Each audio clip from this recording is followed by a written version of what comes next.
Hello guys, അപ്പോൾ എല്ലാവർക്കും പുതിയൊരു വീഡിയോയിലേക്ക് സ്വാഗതം ഉണ്ട് കേട്ടോ. അപ്പോൾ രാവിലെ എണീച്ച തന്നെ എനിക്കൊരു ഗ്ലാസ് ചായ കുടിക്കാൻ തോന്നിയിട്ടുണ്ടായിന്. അപ്പോൾ ഞാൻ ഇന്നൊരു ഗ്ലാസ് പാൽ ചായ കുടിച്ചിട്ടുണ്ടായിന്. ഇത് പതിവായിട്ട് കഴിക്കുന്നതൊന്നല്ല കേട്ടോ, എപ്പോഴെങ്കിലും ചായ കുടിക്കാൻ തോന്നുന്നു അപ്പോൾ ഒരു ചായ കുടിക്കണ്ട. പിന്നെ ഇന്ന് രാവിലെ ദോശക്ക് കടലക്കറി ഉണ്ടായിന്. ഇത് നിങ്ങൾ രണ്ട് കടലാണില്ല, ഇത് മിക്സാണ് ഗൈസ്. വെള്ളക്കടലി നമ്മുടെ മണിക്കടലി മിക്സ് ആക്കിയിട്ടാണ് ഇന്ന് അമ്മ കറി വെച്ചിട്ടുണ്ടായിന്. അപ്പോൾ വറുത്തരച്ചിട്ടാണ് കേട്ടോ കറി വെച്ചിന്. അങ്ങനെ ദോശയെല്ലാം കഴിച്ച് വെറുതെ വീട്ടിൽ കുത്തിയിരിക്കുമ്പോഴേക്കാണ് അച്ഛൻ എനിക്ക് പണിയായിട്ട് വന്നത്. വേറൊന്നുമല്ല, ഞണ്ട് കൊണ്ടുവന്നിട്ടുണ്ടായിട്ടാ. ഞാൻ വീട്ടിലുണ്ടെങ്കിൽ മാത്രമേ അച്ഛൻ ഞണ്ട് വാങ്ങുള്ളൂ. കാരണം ഈ വീട്ടിൽ ഏറ്റവും ഇഷ്ടം ഞണ്ട് എനിക്ക് മാത്രമാണ്. അപ്പോൾ ഇത് വലിയ ഞണ്ടല്ല, കുറച്ച് ചെറിയ ഞണ്ടാണ് കേട്ടോ. അതുകൊണ്ട് അമ്മയ്ക്ക് ഈ ഞണ്ട് ഇഷ്ടമല്ലാത്തതുകൊണ്ട് അമ്മ ഈ ഞണ്ടിൻ്റെ പണിയെടുക്കില്ല. എടുക്കാമെന്ന് പറഞ്ഞിനി, പക്ഷെ ഞാൻ പറഞ്ഞു ഞാൻ തന്നെ വൃത്തിയാക്കി തരാമെന്ന് പറഞ്ഞു. എനിക്ക് ഇഷ്ടമാണ് കേട്ടോ ഈ ഞണ്ടിൻ്റെ പണിയെടുക്കുന്നത്. അതായത് ഞണ്ട് വൃത്തിയാക്കുന്നത് എനിക്ക് ഇഷ്ടമാണ് ഗൈസ് എന്നാണ് ഞാൻ ഉദ്ദേശിച്ചത്.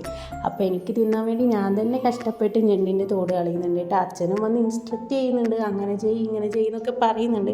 പക്ഷേ എനിക്ക് നല്ലപോലെ ഞണ്ട് പൊളിക്കാൻ അറിയാട്ടെ ഗൈസ്. അപ്പോൾ ഞാൻ ഞണ്ടെല്ലാം പൊളിച്ച് അമ്മക്ക് വൃത്തിയാക്കി കൊടുത്തിട്ടുണ്ടായിനി. അപ്പോൾ ഇന്ന് ഉച്ചയ്ക്ക് എന്താണെന്ന് കറിയുന്നല്ലേ, വേറെ ഒന്നുമല്ല ഗൈസ്, ഞണ്ട് വറുത്തരച്ച് വെച്ച കറിയാണ് കേട്ടോ. പിന്നെ വീട്ടിലത്തെ ആരോ അപ്പുറത്തെ വീട്ടിലത്തെ ആരോ വേണ്ടി ചക്ക കൊടുത്തിട്ടുണ്ടായിന്. അപ്പോൾ അമ്മ ചക്ക പുഴുക്കാക്കിയിട്ടുണ്ടായിന്. അപ്പോൾ ഇന്ന് ചക്കപ്പുഴുക്കും ഞണ്ട് കറിയും പിന്നെ അച്ചാറും ഉണ്ടായിന് കേട്ടോ. അപ്പോൾ അതെല്ലാം കൂട്ടി ഉച്ചയ്ക്ക് ഒരു പിടി പിടിച്ചു. കുറേ നാളുകൾക്ക് ശേഷമാണ് ഞാൻ ഞണ്ട് കഴിക്കുന്നത്. അപ്പോൾ അതിൻ്റെ ഒരു എക്സൈറ്റ്മെൻറ്റെല്ലാം എനിക്ക് ഉണ്ടായിന്. ആ എക്സൈറ്റ്മെൻറ്റ് കൊണ്ട് ഞാൻ കടിച്ച് മുറിച്ച് തിന്നുമ്പോൾ എൻ്റെ നാവ് പര മുറിഞ്ഞിട്ടുണ്ടായി ഗൈസ്. പിന്നെ വേറെ നിങ്ങൾ ഇപ്പോൾ ഇട്ടത് കണ്ടില്ലേ, വേറെ ഒന്നും അല്ല ഗൈസ്, അത് അച്ഛൻ ഉണ്ടാക്കിയ കൈപ്പക്കേൻ്റെ അച്ചാറാണ് കേട്ടോ. അടിപൊളി ടേസ്റ്റ് ഉണ്ടായിന്. കൈപ്പക്കേൻ്റെ കയ്പ്പ് അങ്ങനെയൊന്നും അറിയുന്നുണ്ടായില്ല, കാരണം അച്ഛൻ നല്ലോണം വെള്ളം ചേർത്തിട്ടുണ്ടായിന്. മധുരത്തിന് വേണ്ടി വെള്ളം ചേർത്തിട്ടുണ്ടായിന്, പുളിക്ക് വേണ്ടി നല്ലോണം മാങ്ങയും ചേർത്തിട്ടുണ്ടായി കേട്ടോ.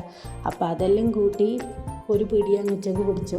ഈ ഞണ്ട് ഞാൻ ഇടയ്ക്ക് പറ്റുക പരമാവധി ഞാൻ പിച്ചിച്ചിൻ്റെ എടുത്തിട്ടുണ്ട് എൻ്റെ മൂക്ക് കൊടുക്കാൻ വേണ്ടിയിട്ടാണ്. അപ്പോൾ നിങ്ങളൊന്നും വിചാരിക്കേണ്ട, ഈ ഞണ്ടല്ല ഇത് തിന്നുമ്പോഴല്ല, ഇതിൻ്റെ പെരിക്കാൽ തിന്നുമ്പോൾ എൻ്റെ നാവ് അങ്ങനെ മുറിഞ്ഞിട്ടുണ്ട് ഗൈസ്. അത്യാർത്ഥിയിൽ തിന്നത് കൊണ്ടാണ്. മെല്ലെ തിന്നാൽ പയ്യെ തിന്നാൽ പനിയും തിന്നാണെന്നല്ലോ. പക്ഷെ ഞാൻ അങ്ങനെയല്ല, ഞാൻ ആർത്തിയോടെ തിന്നുപോയി എൻ്റെ നാവ് മുറിഞ്ഞിട്ടുണ്ടായിനി. പിന്നെ നമ്മൾ നല്ല കുപ്പിമോരും ഉണ്ടായിട്ടോ ഉച്ചക്ക്.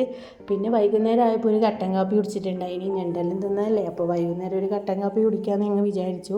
പിന്നെ അമ്മയും അഞ്ചും അങ്ങനെ വന്നിട്ടുണ്ടായിനി. വരുമ്പോൾ ഒരു പിസ്സ ഓർഡർ ചെയ്തിട്ടുണ്ടായിനോള്. അപ്പോൾ 3 വ്യത്യസ്ത തരത്തിലുള്ള പിസ്സ കൊണ്ടുവന്നിട്ടുണ്ടായിനി. നല്ല ടേസ്റ്റ് ഉണ്ടായിന് കേട്ടോ. നമ്മളിവിടെ പെരുമ്പയിൽ പിസ്സ ഹട്ടുണ്ട്, അവിടെ നിന്നാണ് തോന്നുന്നു ഓർഡർ ചെയ്തിട്ടുണ്ടായിനി. അപ്പോൾ സാധനം എന്തായാലും കൈമ കിട്ടിയിട്ടുണ്ട്. നമ്മൾ ആർത്തിയോടെ തിന്നുകയും ചെയ്തു കേട്ടോ.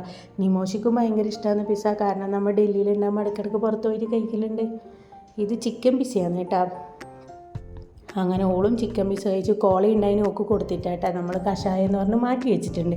അപ്പോൾ പിന്നെ അതായിരിക്കട്ടെ. അപ്പോൾ ഇതൊക്കെ തിന്നതുകൊണ്ട് ഞാൻ വിചാരിച്ച് വൈകുന്നേരം വിശക്കൂല എന്നായിരിക്കുന്നു.